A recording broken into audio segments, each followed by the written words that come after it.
with integration by substitution, if you can find the right u and you have your du, then all you have left to do is rewrite the integral and integrate. Now, for example, let's say that I had the integral of x squared times the square root of x cubed plus 1 dx. So I need to pick one of these values as my u, and then you want that value to have the derivative of the u present already in the integral.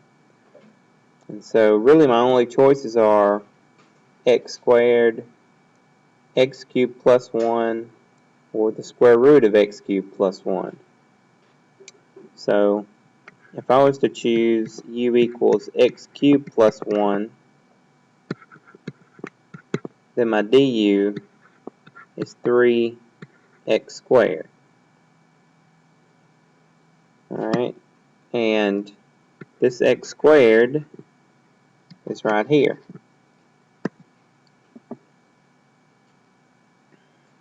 And that has to be there. If these don't match up, then I have to use a slightly modified method to find the integral. Alright, but they do match up on this problem. Now, this constant, the way that we adjust our integral for any constant in the du, like this, you bring out the reciprocal. So that's 1/3 times the integral of. Now I can rewrite this integral as what's under the radical was my u.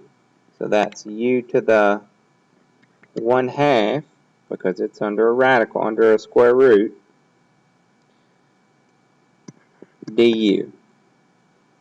So the du contains the x squared. That's why I write the du there.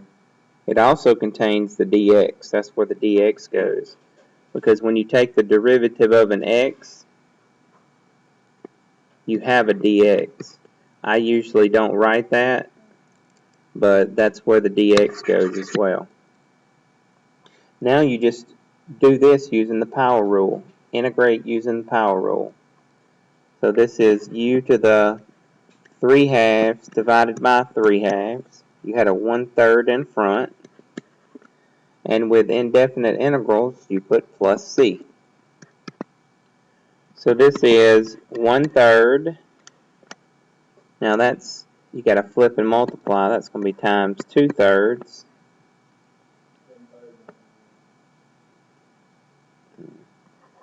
Thank you.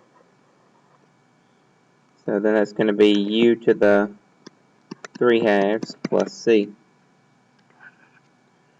Alright, so that's 2/9, and then you need to plug your u back in. So that's x cubed plus 1 to the 3/2 plus c.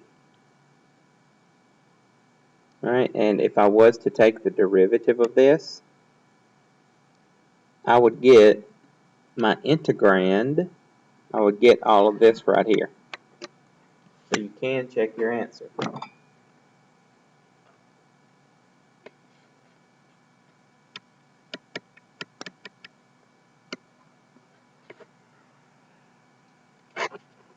Okay.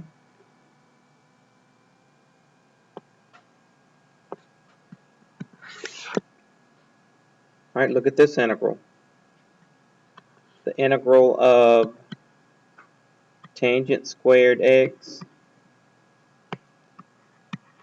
times secant squared x dx. Alright, so I have a lot of choices here for u and du. My u could be secant squared, my u could be tangent squared, my u could be secant, my u could be tangent, So usually your u is something you're raising to a power or under a radical or something like that. It doesn't have to be, but usually it is. So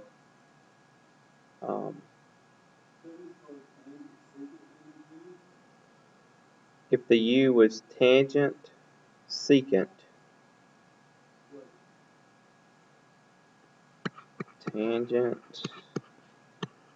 secant, you want the secant to be squared, or do you want...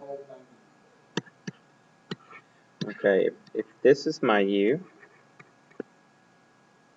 then the derivative of that, you have to say 2 times tangent secant to the first power times, now to take the derivative of a product, you have to use the product rule, so that would be the first times the derivative of the second plus the second times the derivative of the first. So that would be 2 times tangent x secant x times secant squared, or secant tangent squared, plus secant, wait, that was squared, so that would be cubed. Now the only way you could let your u equal that is if all of this right here was outside, was like with the integral. So there's no way that could be your u. Alright. If you choose tangent squared as your u, the derivative of tangent squared is 2 times tangent x times secant squared.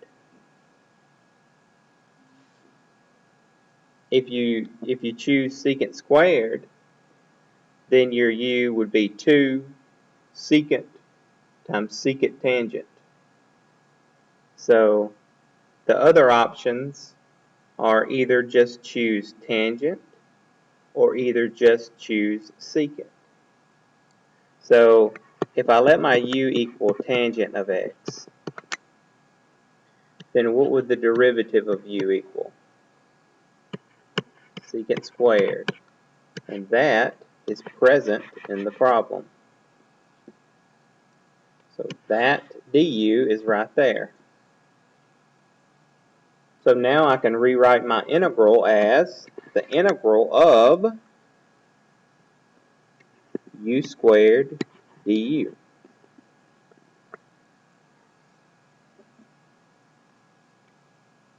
Again, I chose tangent of x. I took the derivative of tangent and I got secant squared. Secant squared was present in the problem. So that would leave me with the integral of u squared du. So that's u cubed over 3 plus c. Now plug your u back in. So that is tangent cubed x over 3 plus c.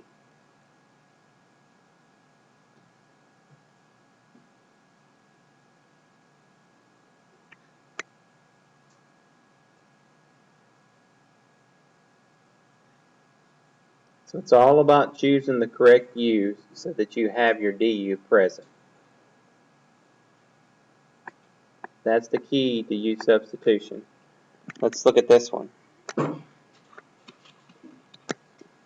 The integral of cosine of x over sine squared of x dx.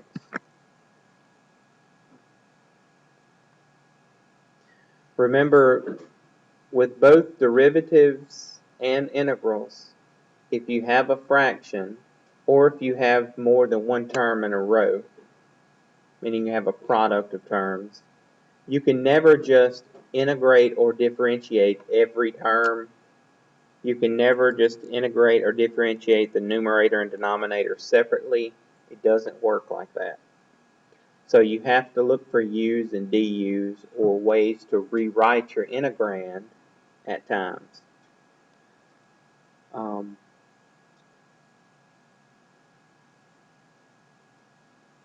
I can think of two ways to work this problem.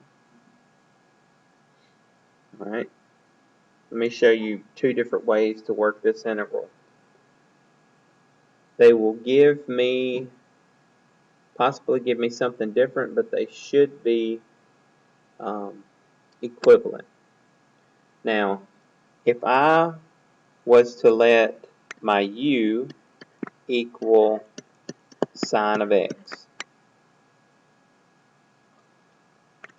that would make my du equal to cosine of x.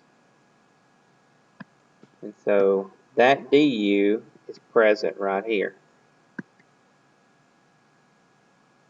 So let's see what this would look like if I rewrote it.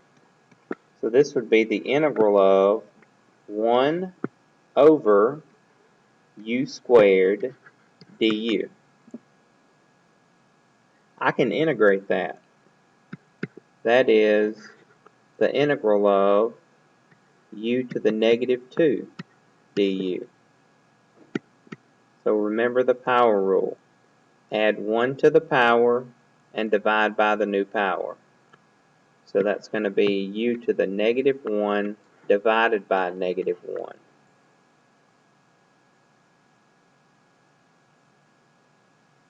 Alright, so plus c. So that's going to be sine of x, or negative sine of x to the negative 1. Now, usually you won't see powers like this with trig functions. So what you might want to possibly do is rewrite this first, because that would be negative 1 over u plus c.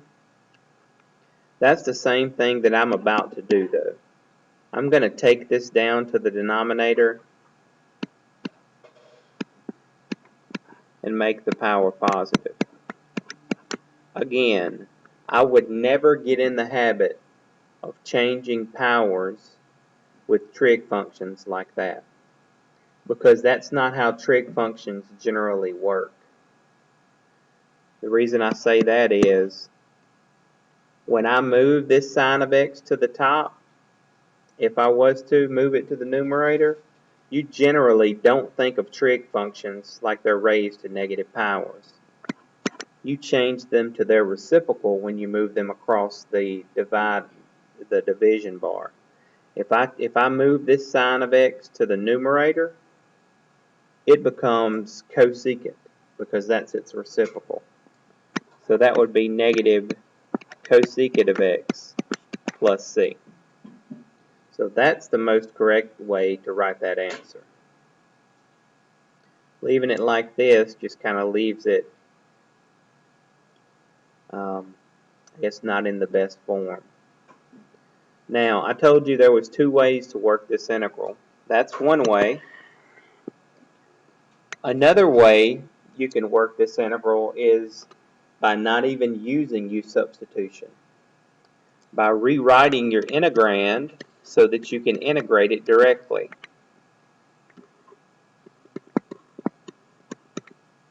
So cosine of x over sine squared of x is the same thing as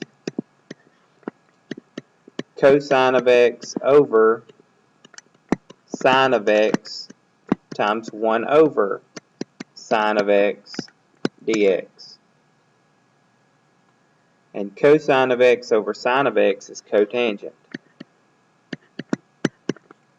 1 over sine of x is cosecant. So if I rewrite the integrand then you should be able to integrate this. The integral of cosecant cotangent, that's equal to, we have to say, well, the derivative of what is cosecant cotangent? Negative cosecant. The derivative of cosecant is negative cosecant cotangent. So the integral of cosecant cotangent, or cotangent cosecant, is negative cosecant x. So by rewriting, you can get the same answer. But since we're doing U-substitution, I figured I would show you both ways.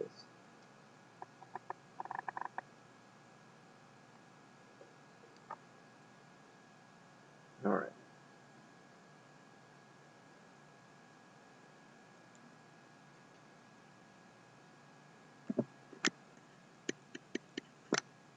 Now let's look at this one. The integral of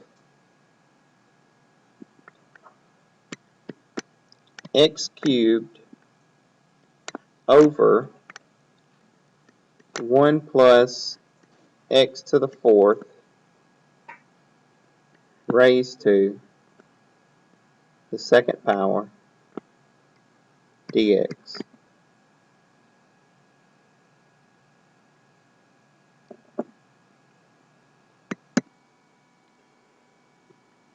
So if I let my u equal 1 plus x to the fourth, then my du will equal 4x to the third.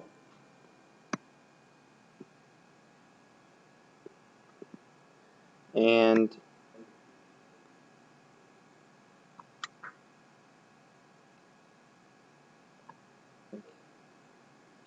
you see this x to the third is right there. So all I need to do is adjust for the 4 in the front. And the way that I do that is I bring the reciprocal of 4 out in front of the integral. So that's 1/4 times the integral of 1 over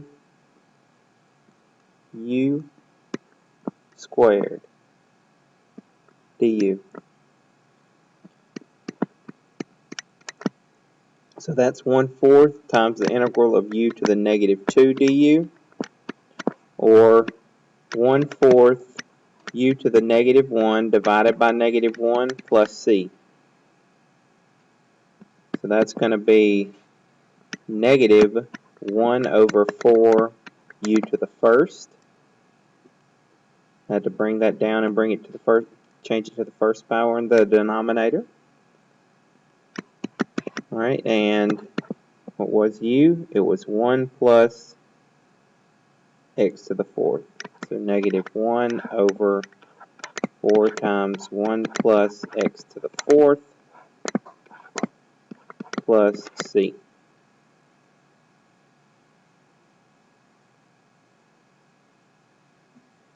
I put that 1/4 down there in the denominator.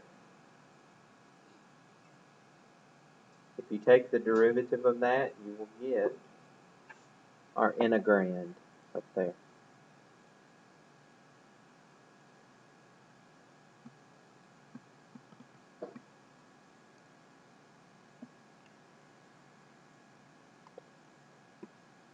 Now, we run into a little bit of a problem sometimes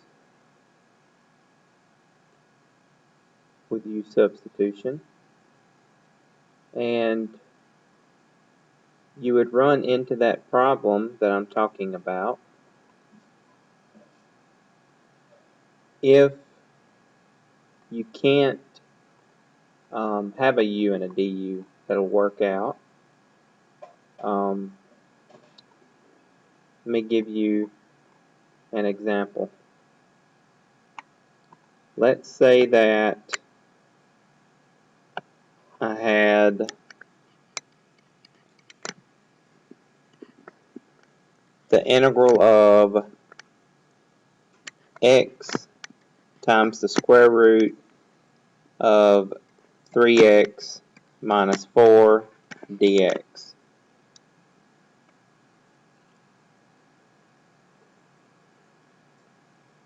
Alright, now if I was to try to work this using U-Substitution, the first thing that I would do is say U equals 3x minus 4.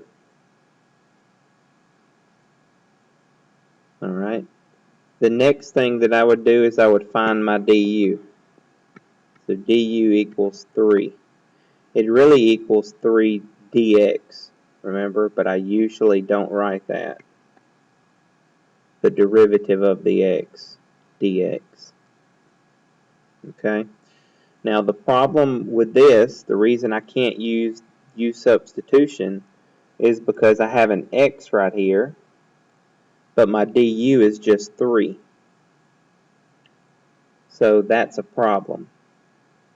So what I can do to correct that problem is I can come back up here to my top where I have solved for u, and I can take this equation and I can solve for x in this equation. If I do that, see, I'd have to move the 4 over, so I'd have 3x equals u plus 4, and then divide by 3 on both sides. So I have x in terms of u. So what that's going to allow me to do is now where I have an x here in the front, I can plug in this right here. Then I can plug this right here in for u, or make u that stuff right there. Okay. The only thing else that I have to do is I'm going to have to put a du in there. So to put a du in there, I'm going to have to solve this for dx and plug that in where the dx is as well. So let me show you what all that's going to mean, what that's going to make happen. Alright, so where I have an x right here, I'm going to put in, this is u plus 4 over 3. Or what's that the same thing as? 1/3 times u plus 4. I'm going to write it like that. Okay, integral of 1/3 times u plus 4. Alright, now I let what was under the radical be my u. So that's my u, what's under the radical. So that's u to the 1/2 power.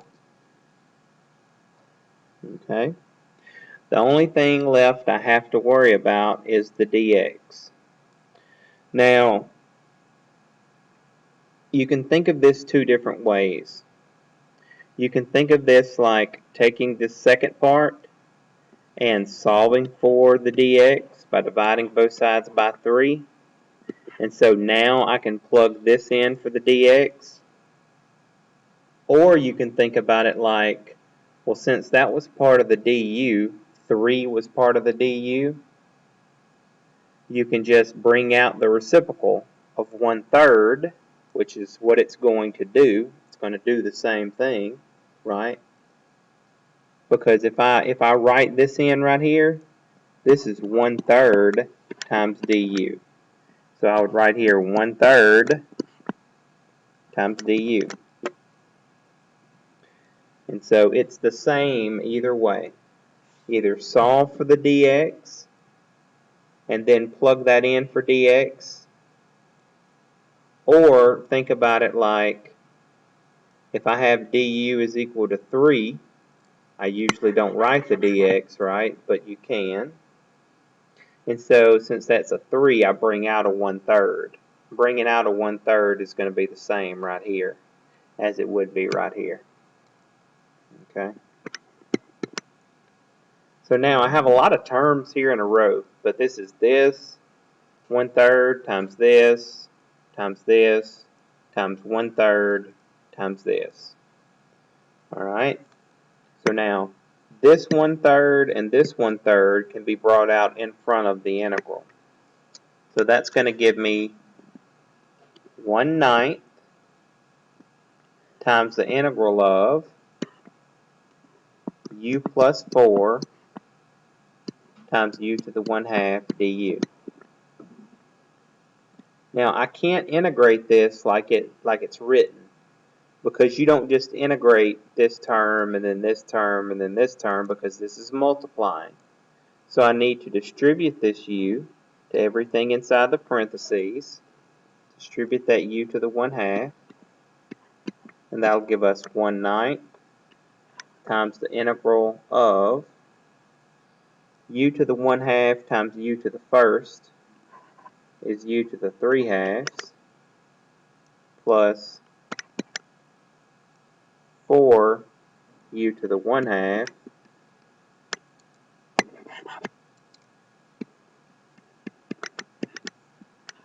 all du. The du tells us which variable to integrate with respect to. So this is 1/9 times,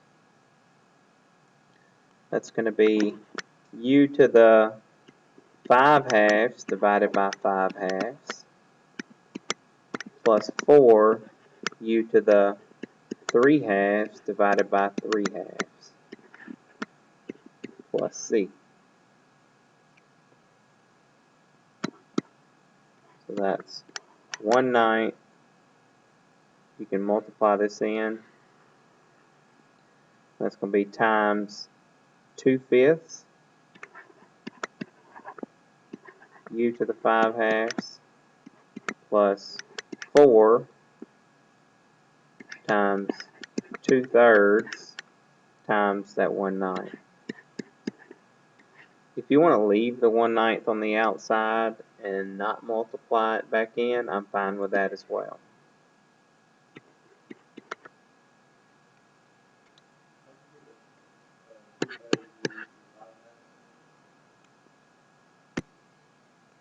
Alright, so again, you could leave the 1/9 on the outside if you wanted to. It's not a necessity.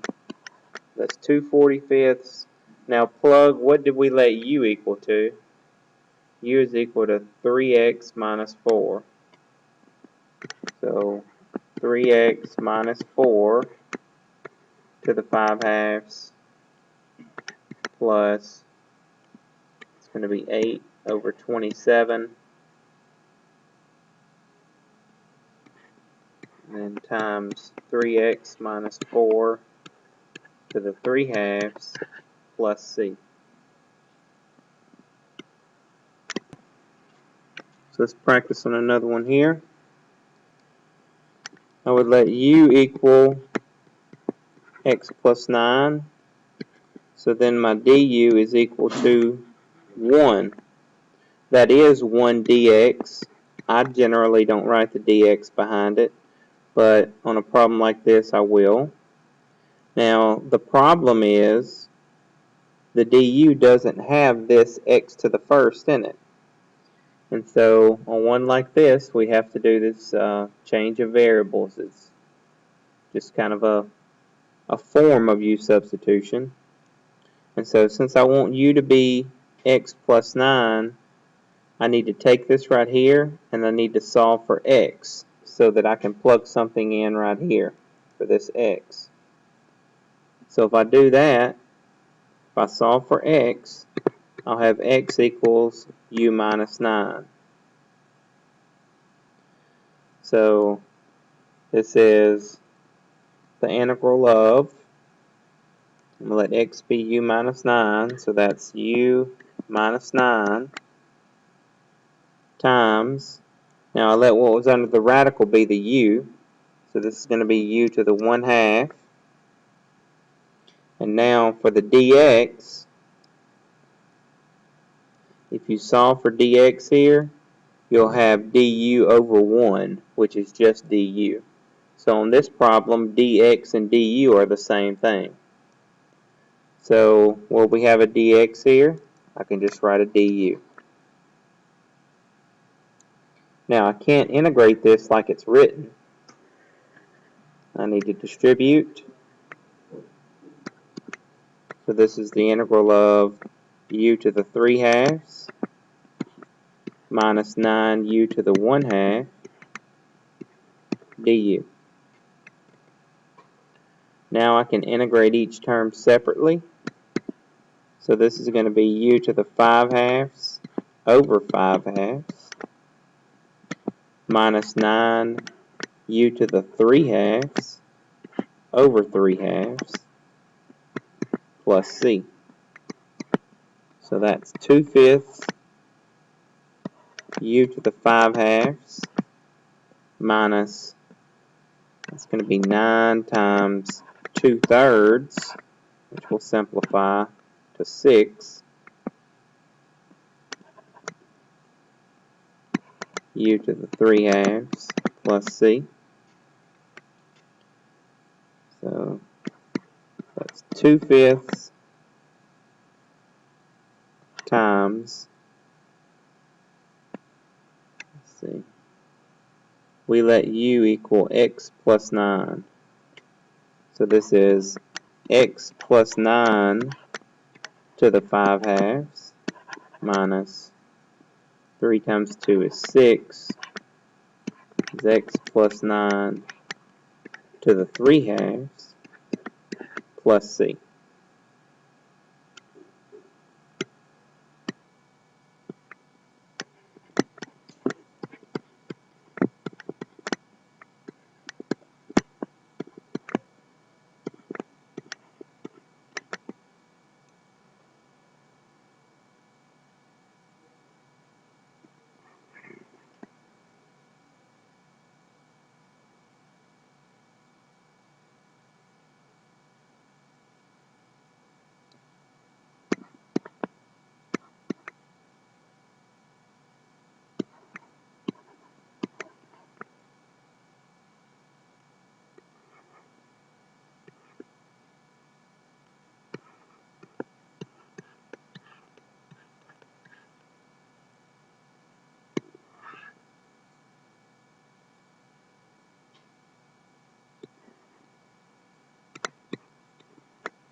Alright, so what you want to do now is distribute the 2 and add 1.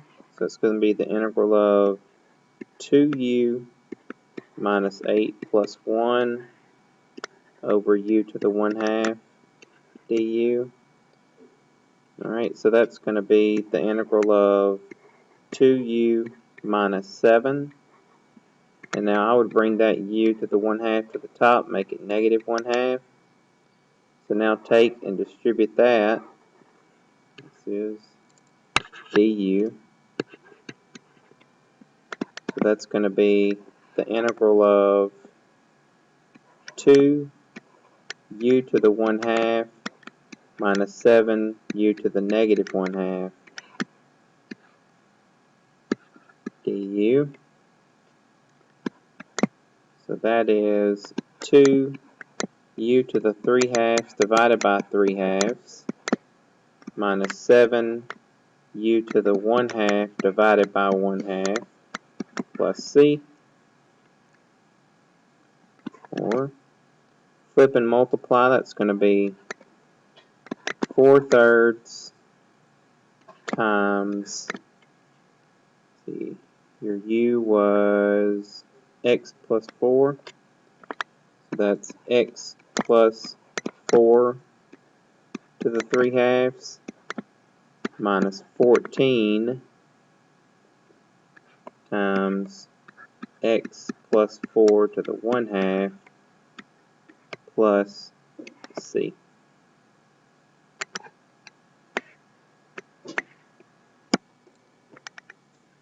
to say that I have the integral of the square root of the tangent of x times secant squared x dx. So anytime you have secant and tangent in a problem, you probably should see, if it's a secant squared especially, see if there's a tangent that you can make your u. And since we have one here under the radical there, that sounds like a good thing to do. So if I say u equals tangent of x, then du would be equal to secant squared of x. And that is secant squared x dx if you want to get technical. All right, but so now that works out great because this secant squared is beside that term, so it's there. So my original now I can rewrite as the integral of the square root of u du, or the integral of u to the 1/2. And so that's just going to be u to the 3/2 divided by 3/2, or 2/3 u to the 3/2 plus c, which is 2/3 times tangent of x to the 3/2 plus c.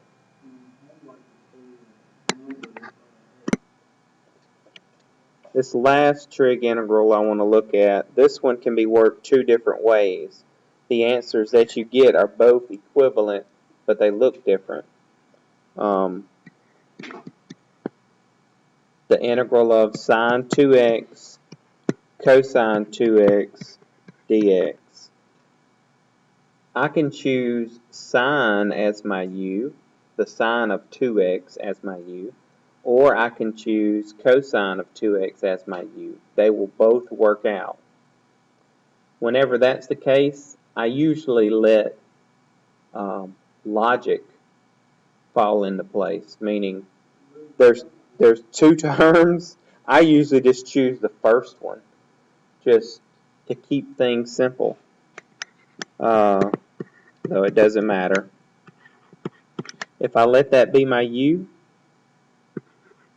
then my du is, don't forget how to take derivatives just because we're doing integrals. This is going to be 2 cosine of 2x. The derivative of sine is cosine. You can't change what you're evaluating the trig function at unless you apply an identity, which we will eventually get to do. And this 2 in the front, that's the derivative of the 2x. Alright? And so if that's my du, I have this right here. The only thing I have to do is adjust for that. So make it 1/2 times the integral of. Now I let u equal sine of 2x. So sine of 2x becomes u. The cosine of 2x was in my du. So it's almost, when you rewrite it, it's almost so simple that you would think, man, I had to do something wrong. It should not look that easy, but it does. And so integrate that, so that's u squared over 2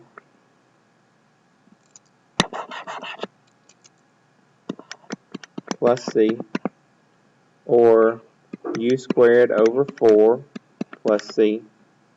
And so that squared, that's going to be sine squared 2x all over 4 plus c. So you can approximate the area under a curve by using other shapes. We've done it using rectangles, finding lower sums and upper sums. Well, you can also find area under a curve by making shapes like trapezoids. Look at this. This is the trapezoidal rule. If you take a curve and you put a number of trapezoids under that curve, look at how much space is wasted. It's a little bit, but it's not nearly as much as it would be if we had rectangles. You know, if we had rectangles on this, then, you know, if we were using a left endpoint, or I'm sorry, let's do a right endpoint, we would have that, this, this. All right, and so you see, we would have all of this extra area that would come into play whenever we had an estimate. But putting trapezoids here, look at the space here. There's just a little bit. So this is a better estimate. And the trapezoidal rule is a formula, or there's a formula for the trapezoidal rule. They show in the book how they come up with the formula. Usually in something like advanced calculus, you go back through the entire calculus series, theorems and everything. But if you want to look at the formulas, that's fine. But if you're a math major, you'll get a chance to prove those anyway. But the formula for the trapezoidal rule is right here. So of course your function does have to be continuous on a closed interval. And here's the formula. If you have the integral from a to b of a function, f of x dx, then you can approximate the area by using the trapezoidal rule. You say b minus a over 2n, where n is the number of trapezoids that you're going to put under the curve. And then, so you say that times f of x sub o, that's your first x value, which will be whatever a is, plus 2 times f of x sub 1, so it'll be the next x evaluated in the function, plus 2 times f of x sub 2, so on and so forth, until you get to the last term. Now, the first term and the last term both have no number in front or just a coefficient of 1. All of the other terms, the middle terms, they have coefficients of 2. So here's the pattern that you see inside the formula. 1 times whatever, then it's 2 times whatever, 2 times whatever, 2 times whatever, so on and so forth, until you get to the last term. Then you'll have 1 times whatever. Okay.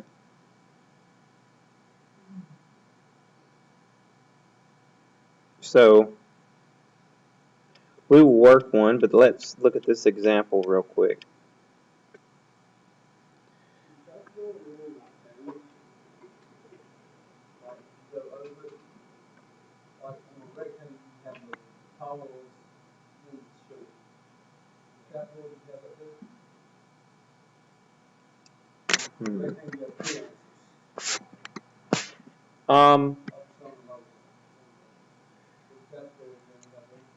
Yes.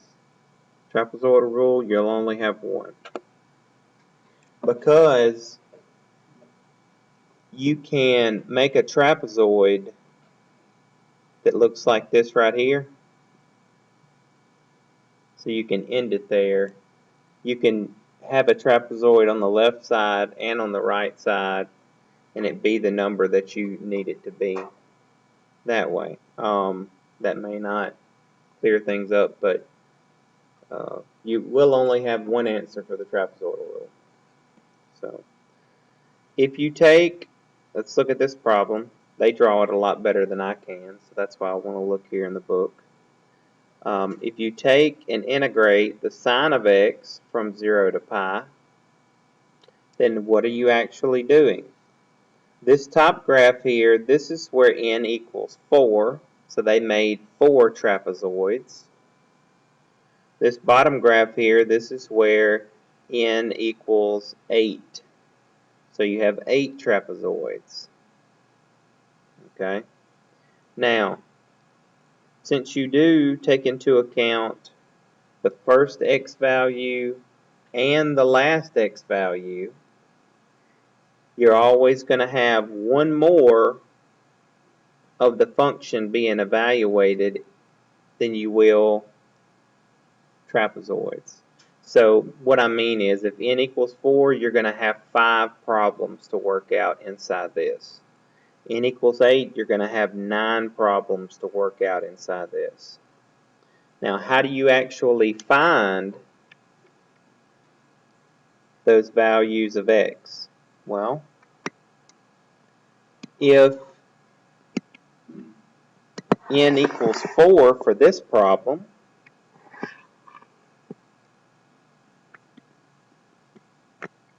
we have the integral from 0 to pi of the sine of x where n equals 4. So you can see what a is equal to, right? A is 0 in your formula. B is pi in your formula. N is 4. The number on the outside then is b minus a, so that's pi minus 0, which is pi, over 2n. N is 4, so 2 times 4 is 8. That's where they got this. But where do we get these x values to plug in to the function? You take the length, so the length from 0 to pi is pi units, and you want 4 trapezoids. So you take the length and divide by 4. This is the change in x.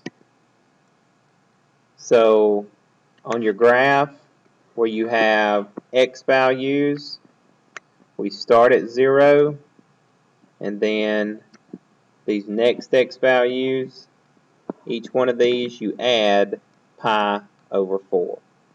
So 0, pi over 4. Pi over 4 plus pi over 4 is 2 pi over 4, or pi over 2. Pi over 2 plus pi over 4 is 3 pi over 4.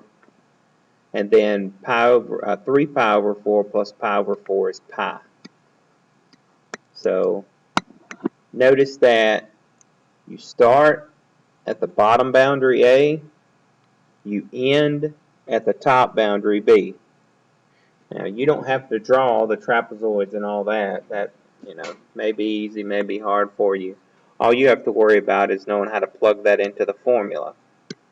So, this right here, that's x sub o, that's x sub 1, that's x sub 2, that's x sub 3, and that's x sub 4. The f of x in your formula is your integrand. So f of x equals sine of x. Then you plug in a 0 for your x, pi over 4, pi over 2, 3 pi over 4. You plug all those in. That's what they're doing there. There is no integral, no integration done, not to find the area using the trapezoidal rule. Alright, and so that's what they did here. Then the answers that you get, they wrote down all these answers, making sure that you multiply the first one by 1 and the last one by 1, but all the ones in between you have to multiply by 2. That's part of the formula. Here's the answer they got when they simplified, and that was approximately 1.896. So that's what they got when n equaled 4. Now, look what they got when n equals 8. So they got even closer to the actual. They did all the same thing, except it makes the problem longer, because n equals 8. So you see all of this, then they simplified it, they got all this answer, and that was approximately 1.974. So what do you think that the actual is, if you had to guess? It's getting pretty close to what? 2. And you can see your book does tell you the exact is 2. Now, you could find the exact. How? Integrate it. Integrate and evaluate it. You'd get the exact. So you can check, I guess, by getting the exact. And I believe on your homework it's going to ask you for the exact. So you have to use the trapezoidal rule, get an approximation. Then if it asks for the exact, you just do the definite integral. Okay? So the only way you can really mess up on this problem is if you don't figure out the values of x to plug in correctly. And if you have a formula sheet and you have this formula on it, then you forget to put the 2's, or but that's something I believe all of you should be okay with. Now that's trapezoids. That's how you can put trapezoids under a curve and find an approximate area. Well, after realizing that trapezoids may not be the best shape overall, and I'm sure there are some other shapes you could use too, Thomas Simpson said, well, how about we put quadratics or parabolic shapes under the curve? So he figured out a formula to put parabolic shapes under the curve to find areas. Okay, and it actually, there's a formula, this is called Simpsons Rule. Let f be continuous on a closed interval from a to b, and let n be an even integer. Simpsons Rule is b minus a over 3n times, and now this pattern is a little different, so be careful when you write down this formula. F of x sub o plus 4 f of x sub 1 plus 2 f of x sub 2 plus 4 f of x sub 3, and so on and so forth until you get to the last term, and then it doesn't have anything in front of it. Now the pattern is nothing in front, or a coefficient of 1, then 4, 2, 4, 2, 4, 2, 4, 2, 4 right in front of your last term will always happen, and then the last term has a coefficient of 1. So you see right here in your text it says there's a pattern: 1, 4, 2, 4, 2, 4, 2, 4, so on and so forth until you get to 1.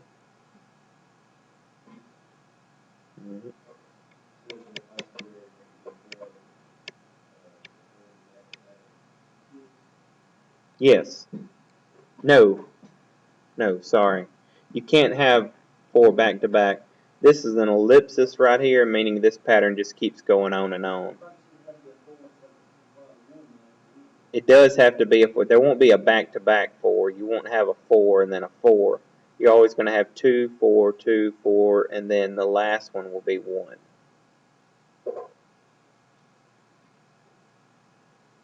Now, look what they get just by letting n equal 4. By letting n equal 4, well, how were they able to work all of this so fast? Well, that's because they already had these values. They skipped some steps. But if you let n equals 4 in this formula, you get 2.005. And if you let n equal 8, you get 2.0003. So, Mr. Simpson, he comes really close with his approximations.